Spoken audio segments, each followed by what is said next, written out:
Welcome to Unapologetically Sensitive, where you can learn, relate, laugh, and maybe even live a bolder, brighter life. I'm your host, Patricia Young. This is a weekly podcast where we explore the strengths we have because of our sensitivity and some of the challenges it poses as well. The information in this podcast is not a substitute for help from a licensed mental health professional. Hey there, to the creatives, healers, sensitives, and deep thinkers. How you doing today? This is the third time I'm going to record this intro, or that I'm attempting to record it. We'll see if I have to keep doing it. I'm just having a hard day where I'm stumbling over my words. Let me tell you about this episode with Annie Schuessler. I think you're really going to enjoy it. I saw Annie. I've been on her podcast. She's been a guest on my podcast. You'll hear a little bit more about that. But I was scrolling on Instagram a couple weeks ago, and Annie was talking about vulnerability, and she made a goal to be on 20 podcasts this year. And she was talking about the risk and the rejection and the vulnerability and what it takes to put yourself out there. And I just love that topic. So I reached out to her to see if she would come on and we could have a conversation about this. And she talks about feeling terrified about pitching to other podcasts and that meant that maybe she would get rejected. I asked what were her gremlins telling her, and she talks about that. And we talk about what it's like to allow yourself to be seen. We also talk about, I often feel like I'm going to be too much for people. It's an area where I still struggle with. So I often will ask for something and then tell people no pressure. And Annie has this beautiful phrase that she uses that really claims where she's at without having to do caretaking on the part of the other person. And I think it's really, really powerful.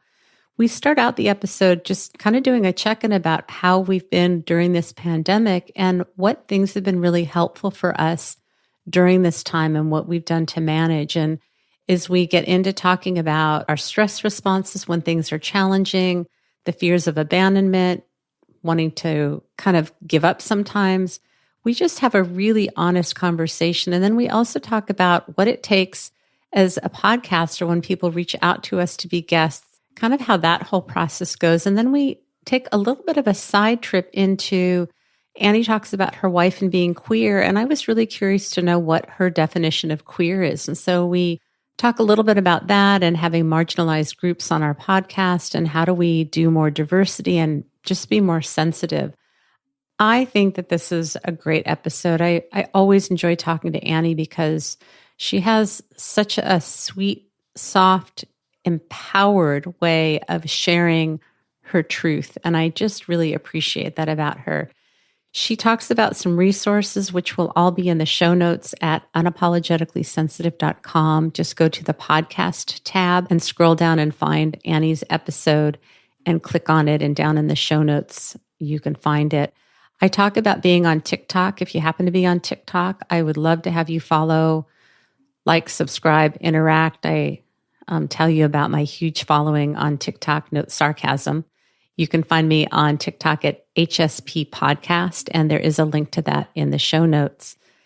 The other thing is, I finally have gotten together my email list, and by the time you hear this, there should be a link on my website at unapologeticallysensitive.com. Annie's podcast, I don't know if we put it in, but in the past, I interviewed Annie for episode 2 and again for episode 32.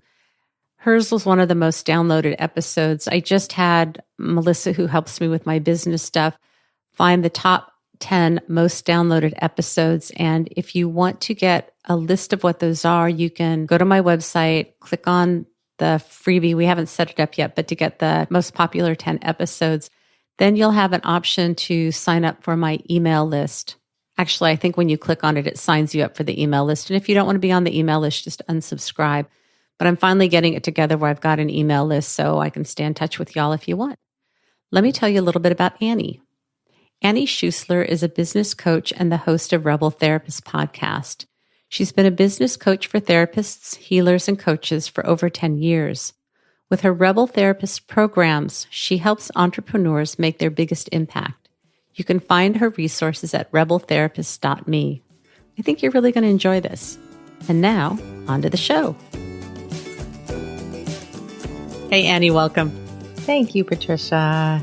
So nice to be with you.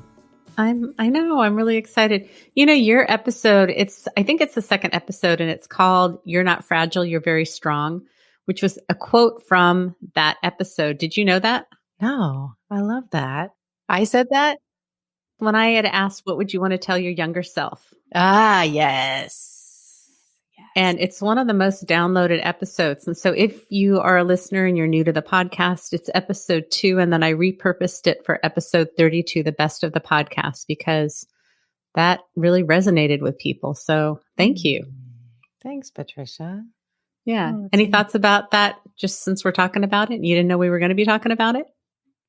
Well, it feels really good to be reminded of that in the apocalypse. Like, it's really good to be reminded of that like, whew, as we're like in the uprising. And right now I'm in San Francisco and the air quality is really bad. Like, yeah, I bet. It's stinky even in the house. With all the fires. Yeah. It's good to remember, like, even though I feel like as I'm talking about that, I could start crying. That doesn't mean I'm fragile. That just means I'm like, as all sensitive folks are, like I'm feeling it. Right. And like, yeah, I can still be strong in that. Yeah. One of the mottos I've been talking about is like, I can do hard things, that we can have this sensitivity. And I think especially with this pandemic, it's been challenging. It's been really hard. And I think for those of us that pick up on the collective grief and sadness and the chaos that's in the world, we can hold on to that and we can do really hard things. And I think it's really important as people that feel things deeply and think about things deeply to be able to hold both of those, that we can have our feelings and honor them, and we can do hard things, and we do have control over some things. And how do we find that balance of honoring the heaviness and trying to create a life that's going to work for us under really challenging circumstances? Yeah. Mm-hmm. Yeah. This wasn't where we were going to go, but I think since we're here, I don't know about you, but the first, really probably until this last month, the pandemic has been really, really hard for me. I mean, I've just had this real sense of heaviness and feeling like I'm functioning, but barely. And self-care was really challenging. I just felt like, because for me, I tend to go to food. Really, a lot of my stress and anxiety came out around wanting comfort food and nurturing. It makes sense because there's no parents on board that are guiding us through this terrible time and all the terrible things that are going on. And I started kayaking, I don't know, maybe 5 weeks ago, and it has really turned things around for me for a number of reasons. And it's nice. Like, I feel like my self-care is coming back and it's picking up in other areas. And wherever we're at during this time, I think just having self-compassion, because the demands and the ongoing stress and pressure and uncertainty. And if you're in the States, I think it's going to get worse. I think, the next couple months are probably going to be a little bit harder than they've been. And so if we just know that and figure out what we need, then we can get through it. I mean, what's your experience been, Annie? Ooh, I think between the pandemic and then the uprising, I think where I'm finding like some grounding and some sanity is in like my closest relationships. For one, like being like really leaning into my friendships and my relationship with my wife, my relationship with my sister. Those are really helping a lot. And finding moments of joy is really helpful. I'm also like, I hope I'm answering your question, Patricia, but I'm just going to keep going until you tell me to go a different direction. That the other thing that I'm finding is bringing me joy and meaning is I've been reading a lot of the work of Octavia Butler, along with a lot of other people. I don't know if you've read a lot of her stuff. I really highly recommend it right now. Tell me a little bit more about what that is. Yeah. So Octavia E. Butler was a science fiction writer, just like an amazing novelist and thinker. And some of her books are really about what we're going through right now. Even though she wasn't alive for it, she was really able to see that this is where we were heading. And so I'm reading, like I'm doing like a really close reading of the parable of the sower and the parable of the talents. And then I'm also like, I am not the only one. Like there are a lot of people who are coming to these texts and getting a lot of meaning out of them.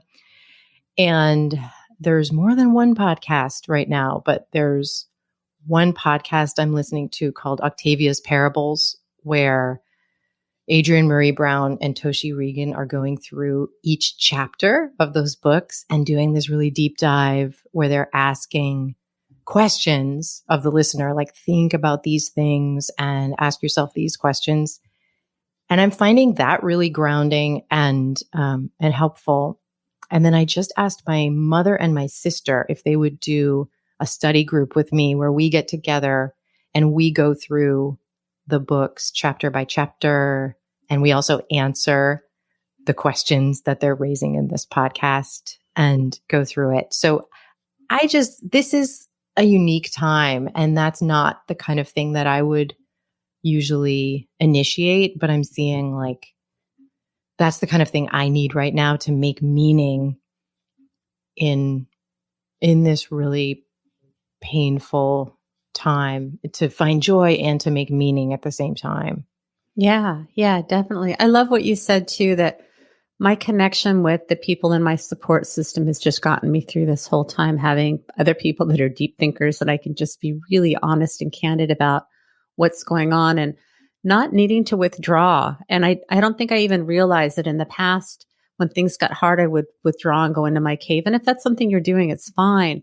But it wasn't until I was talking with a friend and realizing that I've really created a support system that I feel okay when those heavy, dark feelings come up, that I don't have to pull back and I can show up and go like, this is what's going on. And the people that are around me have the depth and capacity for that. So I don't have that thing of like, oh, I'm being too much, or, it's not okay to be here. And whatever sparks joy, it's really helped me to push that limit of I tend to withhold from myself. And it's like, there are probably less than 10 things that I can name that really bring me joy in this world. And I'm going to indulge in all of them because like we've got to find comfort and relief wherever we can get it. And I think there are some positive things that are coming out of this pandemic. And the other thing is that for many of us who have a hard time asserting ourselves, and we're talking about life and death now. And so it's really, because the pressure has been on for so long, we're on our last nerve. And I think where people don't want to create conflict, we're kind of so full of tension that we just have to take care of ourselves. And it's really pushing people to be more assertive and ask for what they want. And I see that as being really positive. I mean, what's your experience been? Yeah, I'm seeing that too. I'm seeing that in me and in a lot of the people I'm in relationship with, including the people I'm coaching, where I'm seeing people feeling like, for one thing, like it's time to be bolder,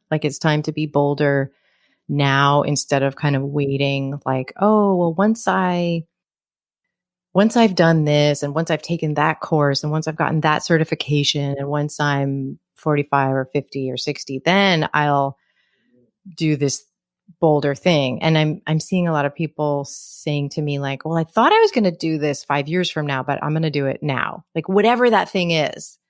Well, except if it involves things we can't do right now during COVID. But outside of that,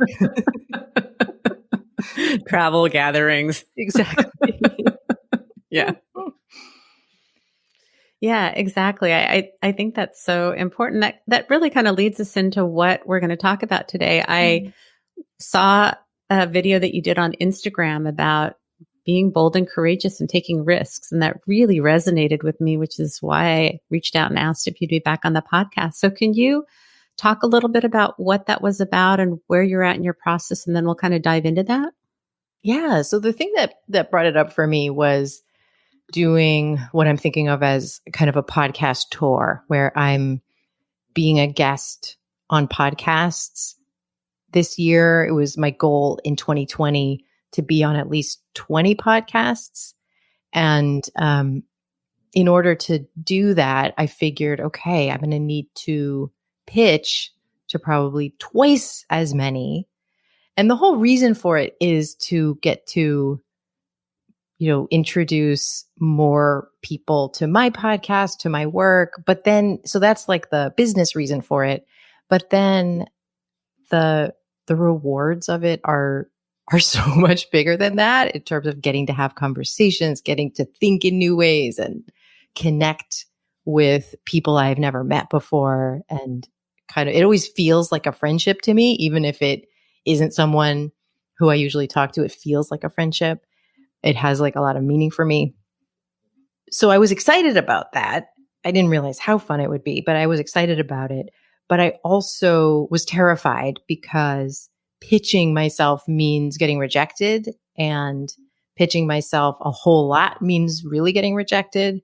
And so I had to face that, and I had to kind of feel all of that. Like, oh God, what if they don't like me? What if they can't stand me? What if they're horrified that I sent them this pitch?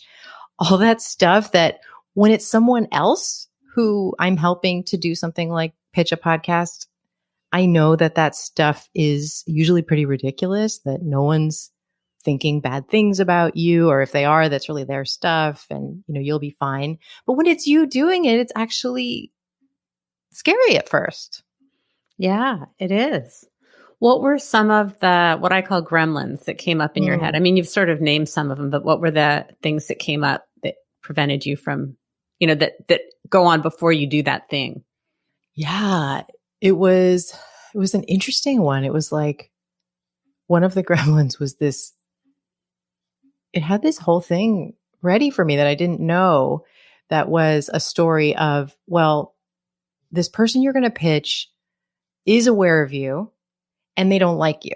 Like they've somehow seen something you've done, or, they know you through someone else and they don't like you. And they've been secretly annoyed with you for years. And now they're really annoyed at getting this email. It was a very well-developed, strange narrative. And it could be true, but what in the world am I going to do about that? Yeah. So what did you do about it? I just decided that what's on the other side is a lot more realistic and important than that story.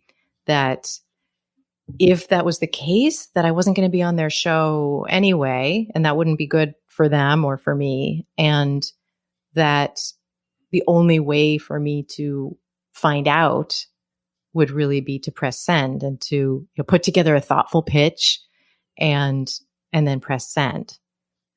And also kind of like, it's so funny, Patricia. It's like reminding myself that I'm safe, that in fact, if I'm sitting at my computer getting ready to send an email, I am actually safe, and that my body might be telling me that there's something about my survival that's at risk, that it might feel like I'm at risk of being banished from my community, which would be really dangerous, right? Like I think those feelings are there for a really ancient reason, to feel like, okay, you better be careful not to get banished from your community. You better be careful to pay attention to your relationships and not do something that would put you at risk. But that's not what's happening right now when I'm sitting at my computer getting ready to press send. So just tuning into, all right, my body might think I'm in danger, but I can feel the chair I'm sitting on. I can feel my feet on the floor. If I listen carefully, I can actually hear my whole family always in the house these days. Like I am safe. I love that. I want to feed back what I heard you say, because for anybody that is wanting to do something that's new or different or scary, Annie's just beautifully laid out the process of what the steps are that we go through. And it's not that it always feels comfortable, but this is how we use that muscle of using mindfulness and awareness. So you got in touch with your feelings of this is what I want to do. What are the fears that are coming up? What if I'm rejected? What if I annoy people? Okay. So I feel that. And if that happens, it's okay. I'm not on their podcast now anyway. So I'm going to craft an email that seems like it's going to be responsive. So I'm going to do the scary thing regardless. I'm going to send it. I'm having this stress fear response. And what we know is how we interpret what goes on is what creates resilience. So, and I think especially for HSPs that often we feel something and we think it's anxiety, and it may be excitement. It could be anxiety and excitement. And so you press send and you're having these, what if this is dangerous? And then you use mindfulness of, I'm in the chair, I can hear my family. You talk yourself through it. And I think you've beautifully laid out the steps of how we do scary things. And I think we have this belief that, we're going to set a boundary, we're going to do something scary, and we're going to feel really a great sense of relief. Often we don't, but as we go through this over and over, then we go like, I've done this before. I can do hard things. And then you get the positive feedback when people do respond, and it just is exhilarating. And so you have to take that whole mixed bag into the process. It's not like, I'm going to do this and I'm going to have great results and I'm going to feel great. It's about all of those things. It is. Yeah. And if we're willing to be uncomfortable and we're willing to feel the things, then we can accomplish just about anything.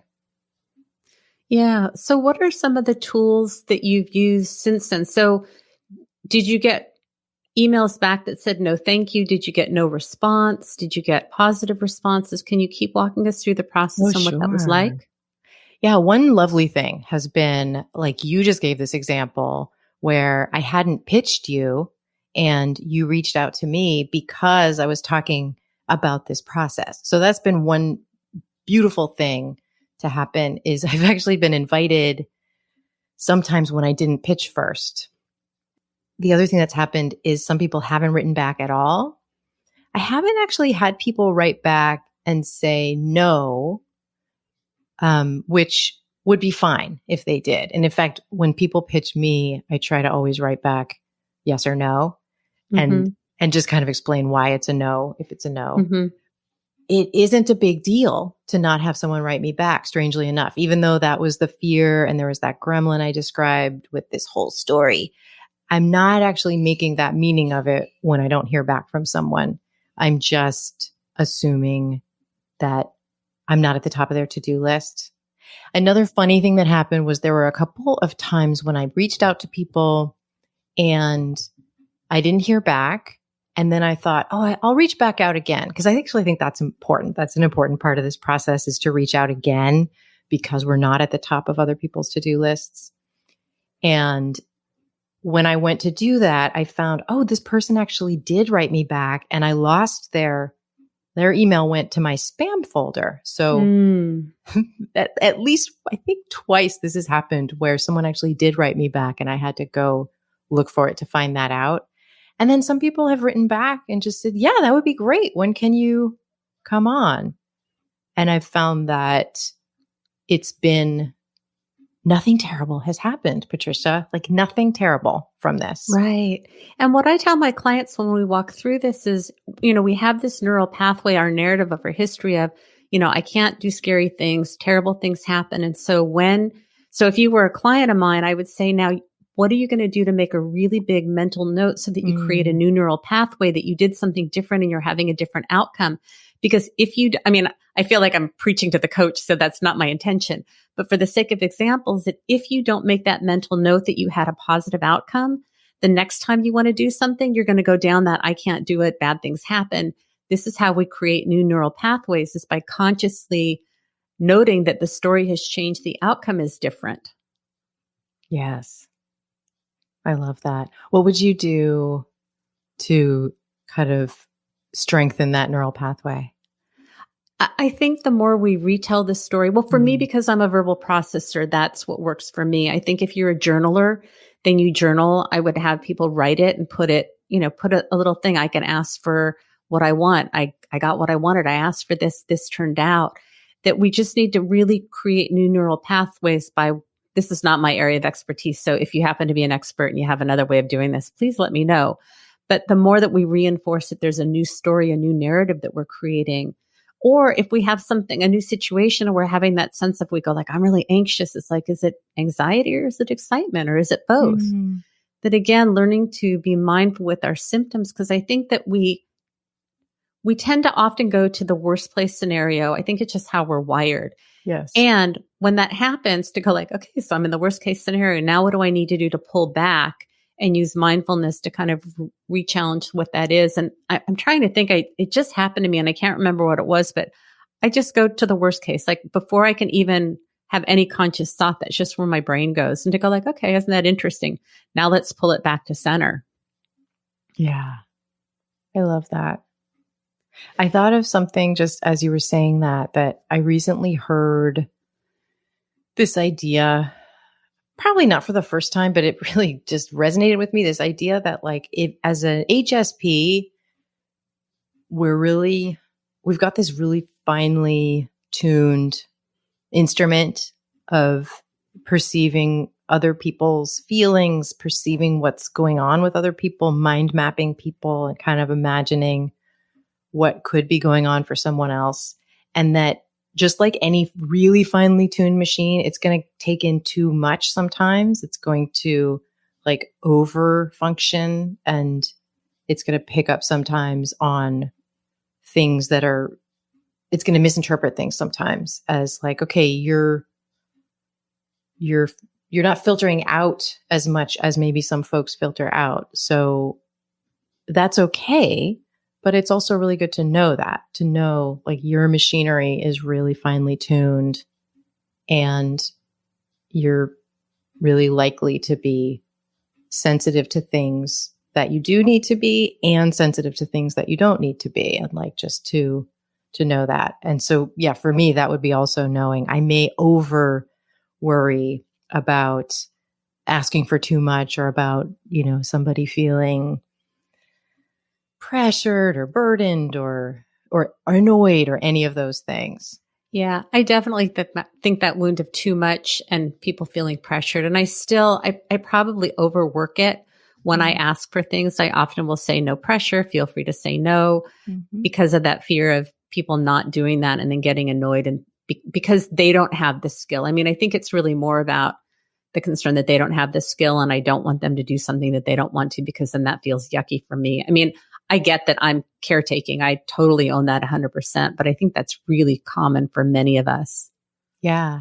I heard a phrase, I think it was from Tara McMullen, this phrase of, I ask this with zero expectations. So I like that one because it's not making a lot of assumptions about what someone else is going through, but it's just saying like, whether it's I'm offering a program that someone could invest in, or I'm saying, I'd love to be on your podcast, or I've had this idea for a collaboration, whatever it is. If I say something like, I ask this with no expectations, then it feels lighter for me. And it feels more like I'm just asking because I want to ask. I'm not asking because you've got to say yes. I love that because then it puts the focus back on me and not on the other person, that I'm owning like no expectations. And then if they have junk around it, it's not my junk because I really like that. I want to go back to something else that you were talking about with this idea of pitching, that what I love about the video that you did on Instagram was you allowed me to see you and to see where you were at in your process. You talked about the fear and the vulnerability and having this goal and what the challenges that were coming up for you. And I thought, I love that. And that's what made me reach out to you. And I think it really takes a lot of courage to allow ourselves to be seen. And that's what people are often drawn to. And that's the thing that is often the hardest to allow, especially, I mean, if you can think back to when you started your podcast, for me, it was terrifying, especially with some of the episodes that I've done that have been really vulnerable. Can you talk a little bit about that? Yeah, I think you're so right, Patricia, that if we are sharing what our actual process is, that's more compelling than, well, for me, it's more compelling to hear about things like that than teaching. And it's such a fine line between sharing something while it's raw or waiting until it's distant enough. I know Brene Brown has the advice of like, wait until whatever reaction you're going to get isn't going to kind of impact you. Like it is not, you've already worked through it enough that other people's responses aren't going to impact you. But I've been seeing another example recently of, I mean, there's other people who do this, but Sonia Renee Taylor, and I hope I'm saying her name correctly. I've been watching her videos on Instagram like every day, and she's often just turning on the camera and saying, I don't know what's going to come out right now, but I'm going to trust that what it is going to be valuable. And, you know, sometimes she's crying, sometimes she's like going through the middle of something and she's willing to share it. And I know she is a writer and she's been at this for a long time. And so she's got skills that she's using to figure that out. And it has been really inspiring to see that she's not waiting until it's all figured out and she's kind of trusting that process. So I'm kind of wanting to push that edge a little bit for myself and talk about things that are still in process. It's different than if I were to talk about this in January, though, when I was just beginning to do pitches. Like now we're in September and I'm still in it, but I am feeling more ready. So I think there's no right answer for myself, but I really like playing with that edge. Yeah, I've really struggled with, the reality is how my creativity comes out is verbally when I'm struggling, that I get impassioned about something, even if it's something painful. And because I'm a verbal processor, I want to sit down, I want to talk about it because that's what helps me sort through it. And there have been a couple of episodes that I've recorded and I've just let them sit. And it was a good thing that I let them sit and I didn't release them. But I would say probably 80% of the time I can sit down and record when something is going on. And I feel really blessed that I believe, able to be very articulate, very present with my emotions and in check. And it's been challenging because somebody very close to me that I really valued their opinion for a very long time. Notice that's past tense. I kept getting this vibe that they were uncomfortable with something and I couldn't figure out what it was. And finally they said that they don't process the way that I do. They're in a very similar field to me and they just wouldn't be doing what I do. And I really had to look at that and know that my why for doing this podcast is I want people to have a sense of connection and belonging. I want people to know that there's nothing wrong with them. And I feel so passionate about sharing the things that I struggle with, because when you see somebody else struggling and you go like, they don't look like a weirdo and a freak, and I don't feel like, oh my gosh, I don't want to be around them. We have a deeper sense of connection when people share their vulnerability, when they're owning it, when they're owning their vulnerability. I want to model that to people. And I still struggle. I mean, I've had episodes that I've released and then I've said like, I may delete these episodes because I just don't know. And the feedback that I get from listeners is like, you're in my head. How do you do that? And it's something that I still struggle with of, you know, what is too much? But I think we're craving and longing for seeing what's real and what's authentic. We need more of that. I think that's why Brene Brown and Glennon Doyle Melton are so popular, because they talk about what's real. Mm-hmm. Yeah. It's so interesting when you talk about what happened with your friend, because it's like, it obviously pushes some people's buttons beyond just like making different choices. It pushes some people's buttons in some kind of way. Like, I don't want to do that. But also the fact that you're doing that, I kind of have a problem with it. Like, that's just interesting to notice. Yeah. Yeah. I mean, I can tell you that there's some shame involved about, you know, you don't share dirty stuff, and I see where it creates limitations. And I've also gotten feedback from this friend. I'm just doing a check. I'm going to pause. Yeah. I get that. Yeah. Not because of me. Yeah. Not You because want of to be me. respectful. Yeah. Yeah. Yeah. So anyways, which is hard because I'm just like, it's just stuff. It's just information. Why can't we just name it? Mm-hmm. I'm not the only one at the party. Yeah. Yeah. I want to talk a little bit about, well, I kind of have two directions I want to go. I don't know. Are you on TikTok at all? Mm-mm. So I got on TikTok before the pandemic and it was incredibly addictive, and I didn't want to tell anybody about it because I didn't want to get anybody addicted to TikTok crack, which is what it is. And then the pandemic hit and it was a great source of relief and entertainment for me. And I really wanted to get on TikTok, but felt very intimidated. This whole process that we're talking about. I have a, I have a podcast. I've got a YouTube channel. I do Facebook Lives. What am I going to talk about? It's content in a minute. Brevity is definitely not my gift. And I finally made a couple of TikToks. Now don't get jealous, everybody. Are you sitting down? I have 5 followers on TikTok, so don't hate me. But it's really interesting to see the narrative that's coming up of, I can't think of what to do. I should be talking about the traits of being an HSP. I really love talking about what I love talking about. How am I going to do it in less than a minute? It's this ongoing dialogue that I have to continue to challenge to continue to put out content. But I have to say what I love about TikTok more so than Instagram or Facebook is people are being so real and so authentic, and you can hear about pretty much anything on there. And, with COVID, I don't wear makeup anymore. I've got a sports shirt on, a sports bra today. I just did a TikTok before we started recording. Like, I don't feel like I have to put on, a show. I can just show up exactly as I am. And the authenticity that I see there is amazing. So if you are on TikTok and you want to follow me on HSP Podcast, and I will put that in the show notes, but it parallels to what you're saying, that it doesn't matter how successful you are in some areas. We do something new and we have to be a beginner all over again. Yes. Yeah. And I think that's so growthful to always be insisting on being a beginner at something. Like, I think maybe I want to always do that. No, I definitely want to always do that. I'm just picturing myself as like a really, really old person if I'm lucky enough to be that. And I really want to be, trying out whatever the new thing is and like staying engaged. Yeah.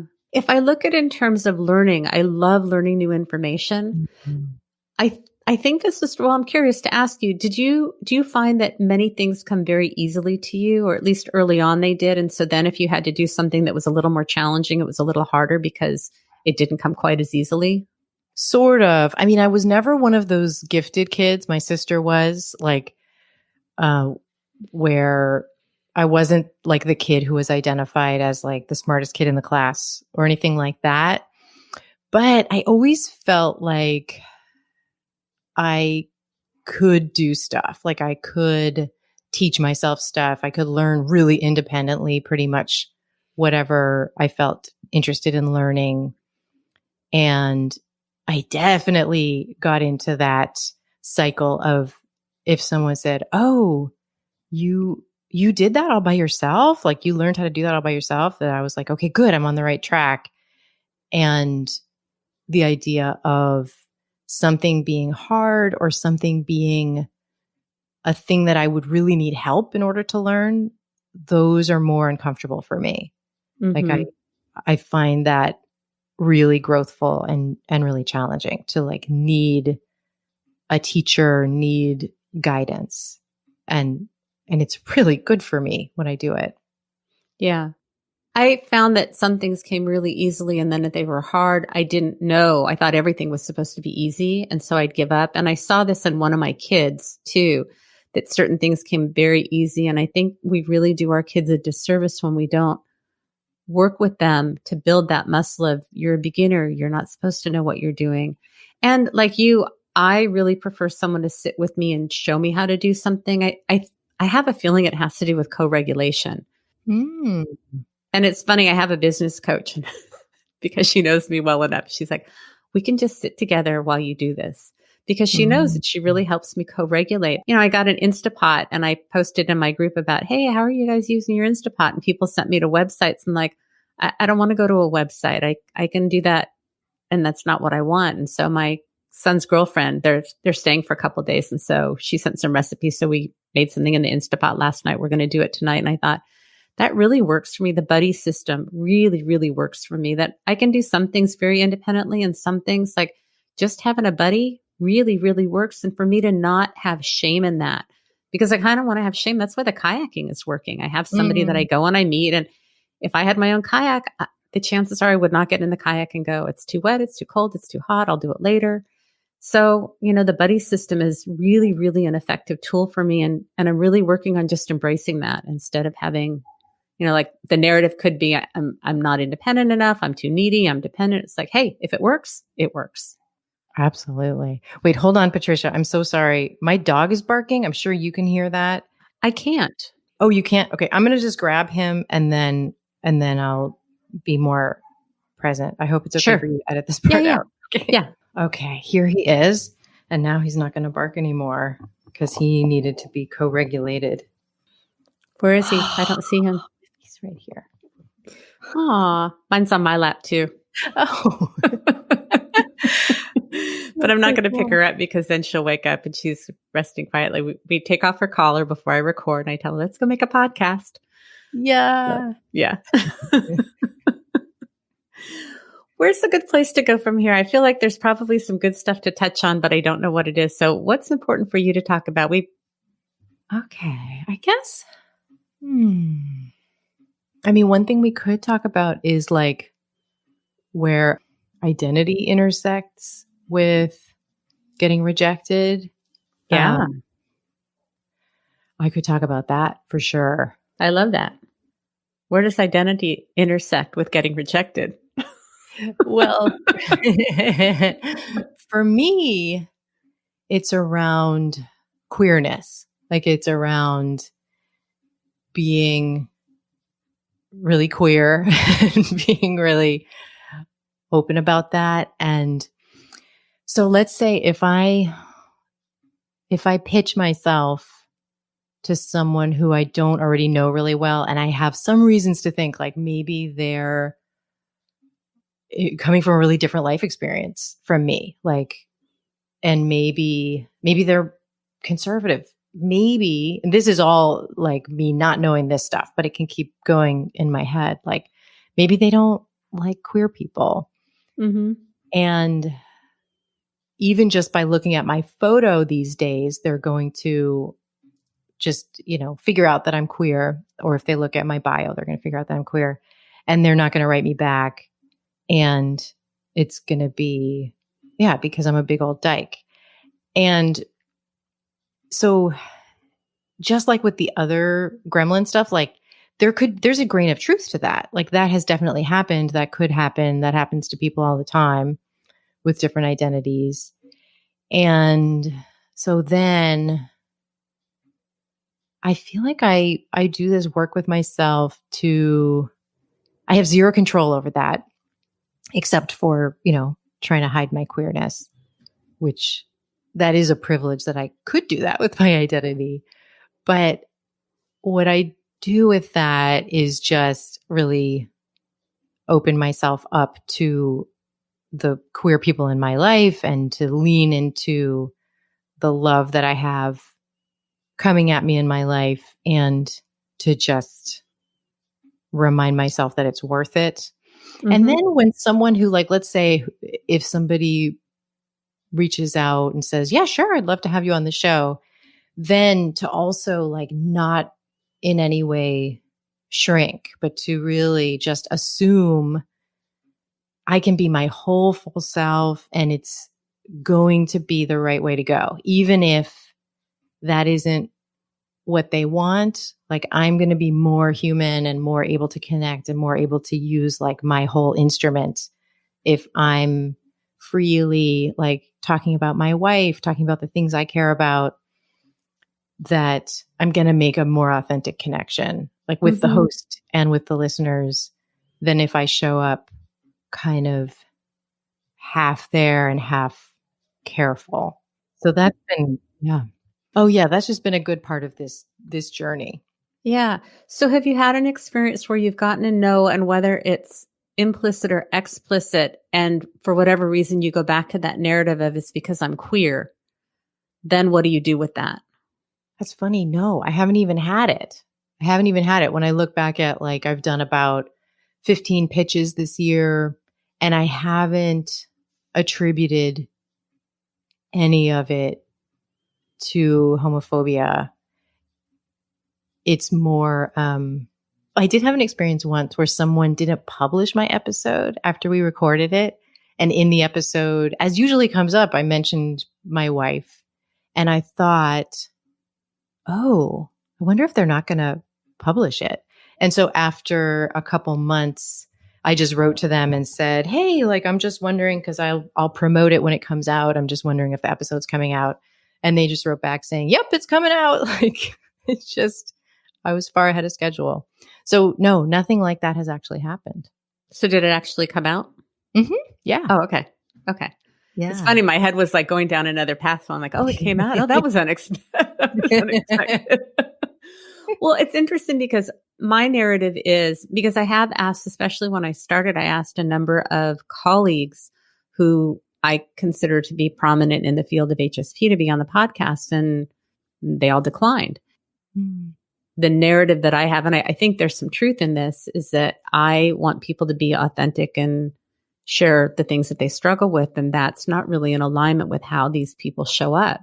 And I've done some big asks too, and have gotten turned down, sometimes to get a reason, sometimes I don't. And so it's easy to go back into that narrative of, I share too much. I should be talking more about the HSP trait instead of owning, like, I really embrace the trait and have this really gifted way of talking about what I know about and weaving it in without saying, Dr. Aaron says A, B, and C, to really trust that I know my stuff. And what I constantly have to remind myself is those aren't my people.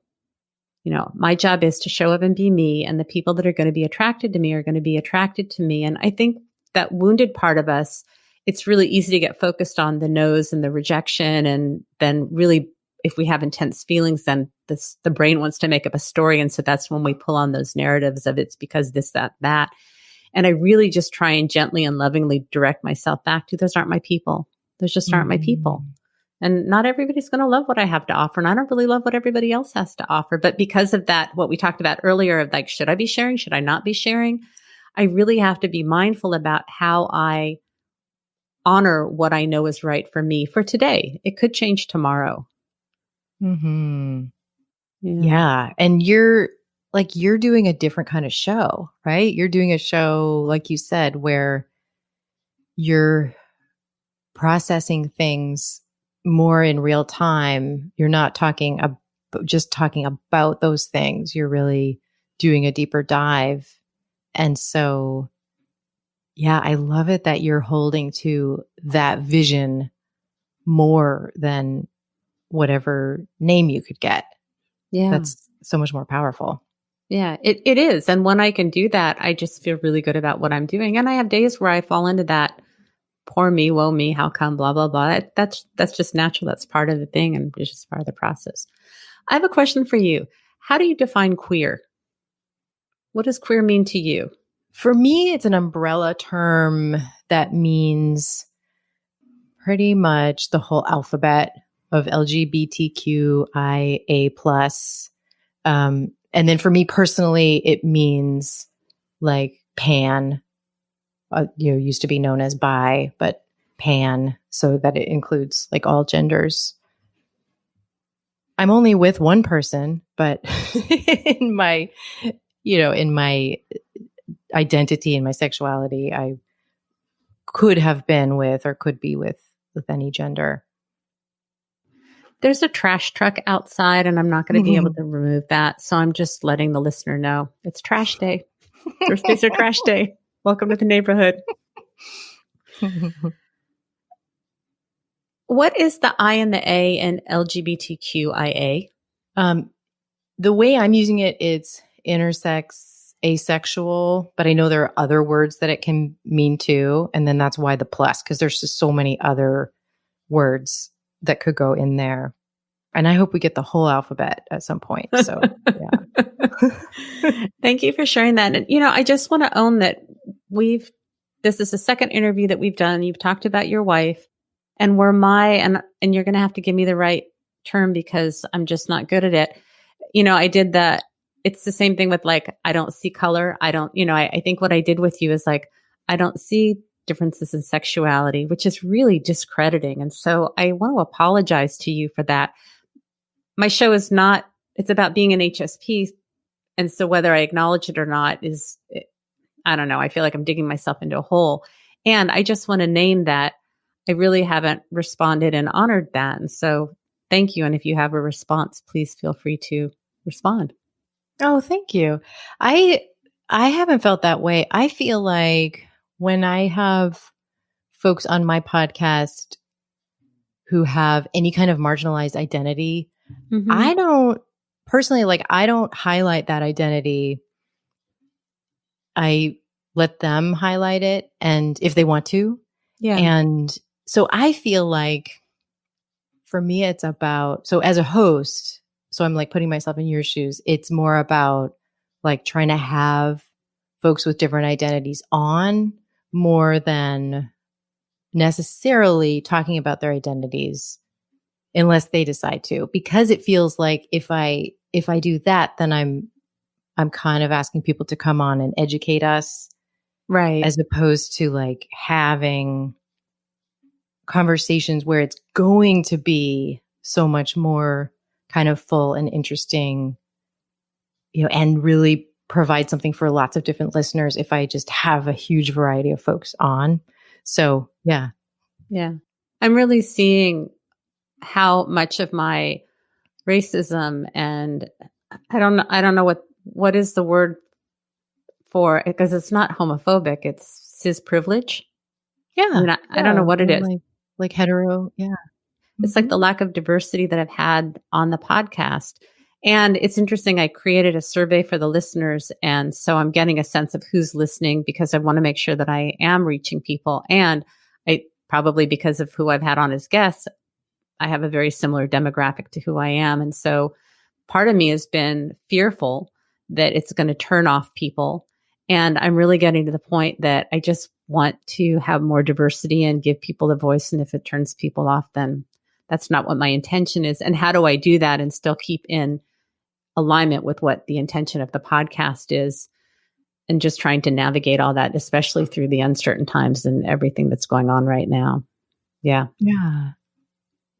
And I know like quotas aren't really the right word for it, but with my podcast, I do look at who I'm having on really consciously in terms of like, if I look at the whole group of who's on, I really want to see that I've got like at least 15% of my guests are Black. And I don't have enough trans guests yet, or people who I know are trans. I may have a lot more trans guests than I realize. Mm-hmm. But like that, I feel like is a weakness. I mean, you're not alone in like, this is such important and thoughtful and like nuanced work to bring the guests to our listeners that we want to bring. Yeah, I'm so happy to hear that you're working on that too. Yeah, I really want to do better. And it's just a process. When we were talking about guests, like I get people that pitch to be on the show, but I don't know who they are. Mm-hmm. I feel, and if they don't listen to the podcast, it's like, this is about you and it's not about what you can bring to my listeners, because I feel very protective. And because it is about highly sensitive people, I really have to be mindful about if somebody pitches, are you really a good fit for the listeners? And I have to tell you that if you want to be on a podcast, listen to that podcast. When you pitch to that podcast host, tell them what you appreciate about their podcast, why you listen, and why you think you have value to add, not why you have value to add and not having listened. That's a big thing. But I honestly prefer to, when I'm listening to podcasts or now that I'm on TikTok or Instagram, I see what people are sharing and I get that sense and I want that. But I find it, I don't know about you, but I find it really challenging when people cold reach out to me, and it takes more work on my part to have to go look them up and to see if I think they're a good fit. And I tend to not do it because I'm just kind of, I can't outsource that. I mean, what's your thought? Yeah, I usually say no when people pitch me. And I look them up and I try to learn a little bit about them, but it's not a rejection of them. Like you said, it's not a rejection of them as a person. It's really like, I'm looking to create a very particular experience. And so it's just going to be really specific who is going to be the right fit. So usually my guests come from me inviting them. I mean, it's just so funny because what we're talking about is my pitching all these shows myself. And I think what you said is right. Like listening, I always listen to a bunch of episodes and get a sense of what are they trying to create, and like using my empathy to try and tune into that and then pitch if and when it feels like I think I could be part of that journey for people. Like, I think I've got something to add. Again, like, no expectations. It's okay if they say no, and I've already decided it doesn't actually mean they hate me. But yeah, spending the time to use those empathy skills before pitching. I think there probably, though, are a lot of podcasts where it's more transactional. Like, it is more about just people getting guests on who will share the podcast. And it's kind of a little bit more of a transactional machine than what you're trying to do or what I'm trying to do. I know when you said that, though, I'm just like, eh. Yeah, no, I mean, we don't really like that. Not really my thing. Well, I was thinking, too, thank you for accepting my pitch to be on your podcast a long, long time ago. I think, was yours the first podcast that I did? I don't know. But so you pitched, I didn't even remember that you pitched me instead of the other way around. Yeah. That's awesome.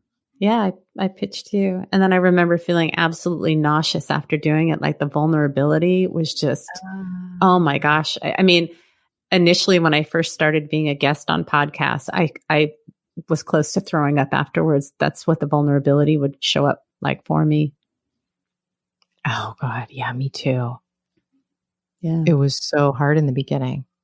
Yeah. And then I think what you and I talked about was vulnerability. So it was all kind of a perfect in process thing. Yeah. My guess is I probably told you how nervous I was, and we talked about that as part of the process, just because that's like, I'm wired for process. So now when you're a guest on a podcast, how is it for you, and how do you feel when you're done recording? Ooh, okay. So it is so much easier now. It's so much better now. It feels like I get a little nervous, but I also feel much more like I feel aware that I don't have very much control over where the conversation goes. And so it feels much more like there's not a lot of pressure, because since I can't control it, I can just show up. It feels much more like the opportunity to connect feels really present, where I think the opportunity to connect wouldn't have even occurred to me probably in the first interviews I did, because I was just so anxious. Yeah. Yeah. And then afterwards, I hadn't thought about that. How do I feel afterwards?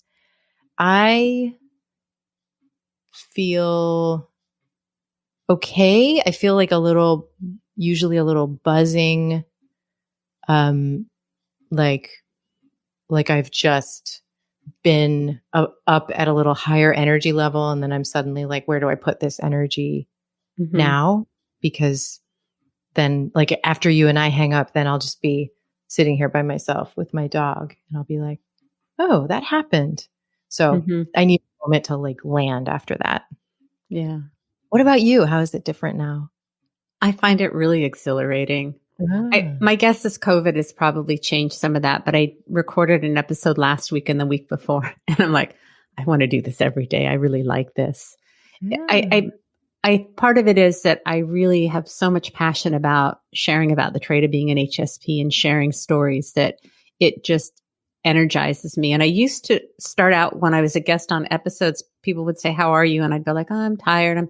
And what I realized is I just was kind of in my head and disengaged. And when I talk about what I'm passionate about, it's like I fire on all cylinders. And so it's incredibly exhilarating. And if I could pay someone to interview me every day, it's like, that would be like drugs. Ooh, that's cool. Yeah. I love it. And it's so fascinating that, I love that. And I'm still struggling to think of content for TikTok, so to be able to hold both of those things of feeling so impassioned, and then how do I show up in this one new area and stick with it, because I want to give up. I'm like, I've got 5 followers. Like, what's the point of this? And Jen Perry, we created the online HSP course together, and she really has taught me so much about, you just show up. Like, for her knitting circle, sometimes she's the only one that's there. You just show up. And I'm like, if there's not 10 people there, I'm leaving. I'm out of here. And so really learning how to do the slow build and to show up regardless. And if that's for my 5 followers, then I'm going to show up for my 5 followers. Yeah. I totally see the point of that, of like working that muscle. That's a Yeah. hard one for me though.